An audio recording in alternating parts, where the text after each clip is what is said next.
meydadka laba qof oo dumar ah ayaa laga helay guri dabaq ah oo ku yaala xaafadda Mari Hill ee magaalada caasimadda ee Vienna.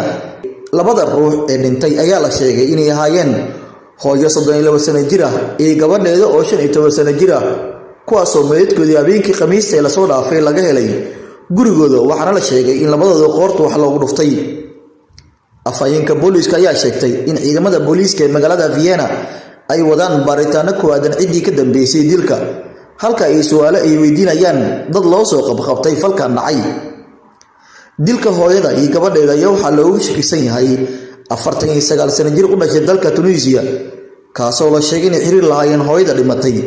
iyadoo laamaha ammaanka magaalada Vienna ay si aad u baadigoobayaan. Falalka noocan ayaa kuwa inta badan ka dhaca magaalada Vienna ayaa kuwa ku soo noqonayo iyadoo dabiiqadii sanadkii 2021 muwaadin Soomaaliyeed uu ku dilay xaaskiisii hore ee gabar saaxiibteeda magaalada Vienna, iyadoo ugu dambeyntii la xukumay eedeysanihii falkaas geystay.